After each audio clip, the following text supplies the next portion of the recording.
Good morning student. आज अपन पढ़ेंगे शब्द युग्म। ठीक है ना। शब्दों के युग्म कैसे बनाए जाते हैं। युग्म मीन्स कि शब्दों को जोड़ करके हम युग्म कैसे बनाते हैं, जोड़े कैसे बनाते हैं ना।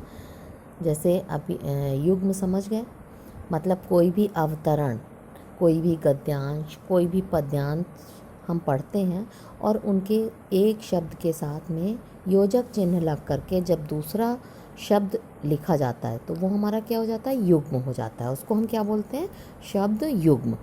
ठीक है ना।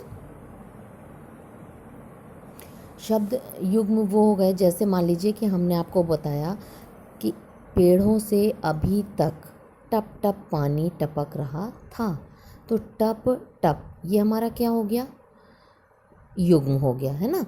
रमेश गर्मा गर्म चाय पीकर बैठा था, ये हमारा क्या हो जाएगा, युग्म हो जाएगा। ये सारे हमारे युग्म हैं। ठीक है ना, कि एक शब्द के साथ में एक शब्द और साथ में चलता है, योजक चिन्ह लगने के बाद एक शब्द।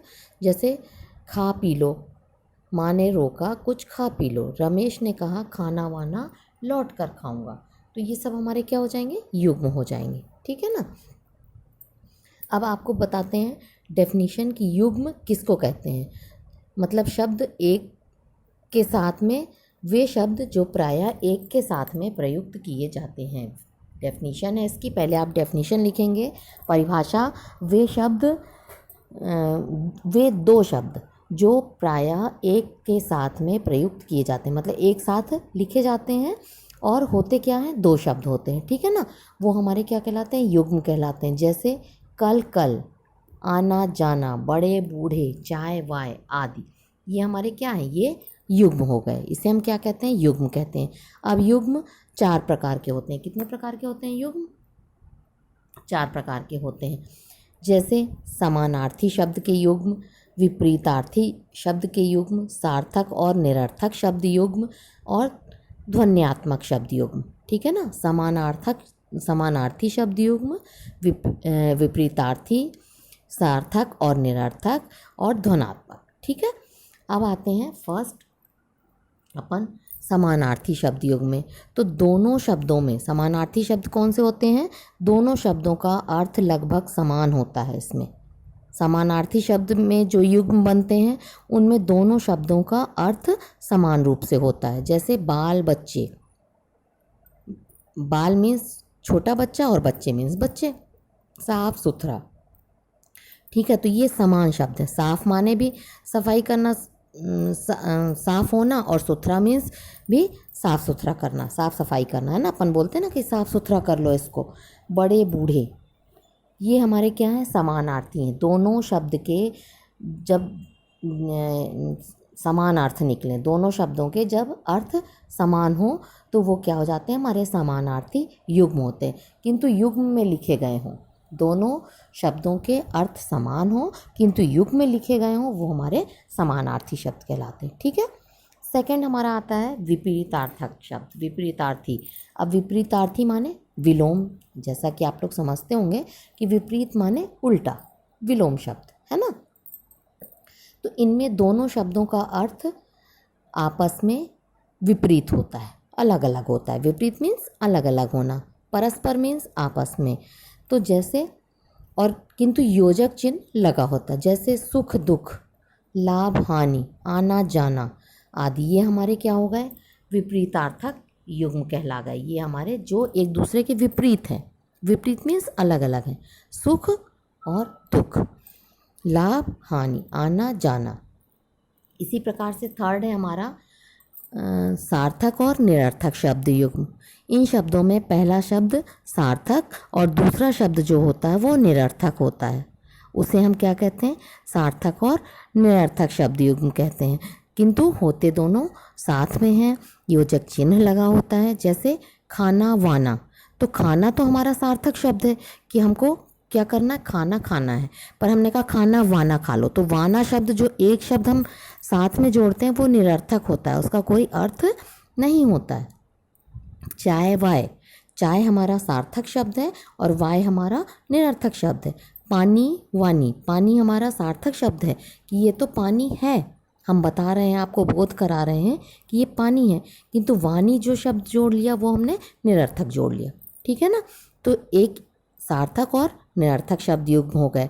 अब इसमें अगर हम आपको युग्म बता दें कि ये युग्म किसे कहते हैं और ये किस प्रकार के युग्म हैं। मान लीजिए हमने आपको सपोज़ करिए कि हमने आप कुछ युग्म छांटने के लिए दिया कि इसमें आप समानार्थी, विपरीतार्थी, सार्थक, निरर्थक और ध्वनात्मक युग्म छांटिए। ठीक है ना। तो आपको जब ज्ञान नहीं होगा तो आप कैसे बता पाओगे। जैसे मान लीजिए हमने कहा लाभ हानि, साफ सुथरा, चाय वाय। अब इसमें समानार्थी, विपरीतार्थी और सार्थक छांटना है आपको। सार्थक और निरर्थक क्या है, तो सार्थक और निरर्थक क्या हो गए, चाय वाय। विपरीतार्थी क्या हो गए, लाभ हानि। ठीक है ना। साफ सुथरा क्या हो गया, समानार्थी हो गया। ओके।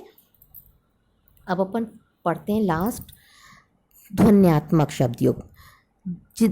ये ऐसे युग्म होते हैं जिनमें दोनों शब्द में ध्वनि पर आधारित होते हैं। दोनों शब्दों में एक ध्वनि, आवाज़ महसूस होती है हमें, है ना, ध्वनि पर आधारित होते हैं। ये ध्वनात्मक शब्द युग्म कहलाते हैं। जैसे टर टर। अब हम टर टर, इसका कोई मतलब नहीं है, ये ध्वनि पर बता रहे हैं कि मेढक क्या करता है, टर टर आता है ना, टर टर की आवाज़ करता है। तो ये क्या हो गया, इसमें हम आपको ध्वनि बता रहे हैं, ध्वनि का आपको आभास हो रहा है, इसलिए ध्वनात्मक हो गए। टन टन, है ना, कल कल। अब टन टन किसकी आवाज़ आती है, घंटी की आती है। कल कल पानी के लहरों की आती है। धम धम, किसी चीज़ को पीटने पर धम धम की आवाज़ आती है। तो ये क्या हो गए, हमारे ध्वनात्मक शब्द हो गए, है ना। किंतु जब तक हमें इनका ज्ञान नहीं होता है शब्द युग्मों का, तब तक उसमें हम पहचान नहीं कर पाते हैं कि ये कौन से शब्द युग्म हैं और कहाँ पर प्रयुक्त किए जाएंगे। ठीक है ना। और विशेष जो होते हैं वो पुनरुक्त शब्द कहलाते हैं, मतलब जो कुछ अलग से जोड़े जाते हैं वो पुनरुक्त शब्द कहलाते हैं। तो पुनरुक्त शब्द भी युग्म की ही तरह होते हैं, जिन्हें हम अपन कहते हैं कि ये पुनरुक्त शब्द हैं, तो वो भी युग्म की ही तरह दिखाई देते हैं हमें, आपस में होते हैं, किंतु उनमें युग्म चिन्ह लगा रहता है, योजक चिन्ह लगा होता है बीच में, उसे हम पुनरुक्त शब्द भी कहते हैं। पुनरुक्त शब्द हो गए कि एक शब्द जो बार बार आए, पुनरुक्त मीन्स दोबारा उसकी आवृत्ति हो, तो वो क्या हो जाएगा, हमारा बार बार शब्द जो आता है वो पुनरुक्त शब्द कहलाता है, पुनरुक्त युग्म कहलाता है। जैसे बूंद बूंद, धीरे धीरे, चलते चलते, तो एक ही शब्द को दो बार बोलना किंतु योजक चिन्ह लगाकर बोलना हमारा पुनरुक्त शब्द हो जाएगा। ठीक है ना। तो बच्चों आपको ये शब्द युग्म बिल्कुल क्लियर हो गए होंगे। अब हमारे व्याकरण पोर्शन की स्टार्टिंग, जितना व्याकरण पोर्शन में अपन को पढ़ना था वो अपन ने स्टार्टिंग कर ली है। अब हम कल तो आप लोगों का टेस्ट है और इसके बाद हम जो भी है चैप्टर अब आप लोगों के पढ़ाएंगे। कल सारी क्लासेस के टेस्ट हैं, टेस्ट पेपर हम सबको भेजेंगे, किंतु आप लोग आंसर जो भी हैं सब अपने पर्सनल उसमें भेजेंगे, ग्रुप में कोई भी नहीं भेजेगा। ठीक है। और टेस्ट देना सब सारे बच्चों को कंपलसरी है। ठीक है। ये आप लोगों को समझ में आ गया बच्चों। ओके।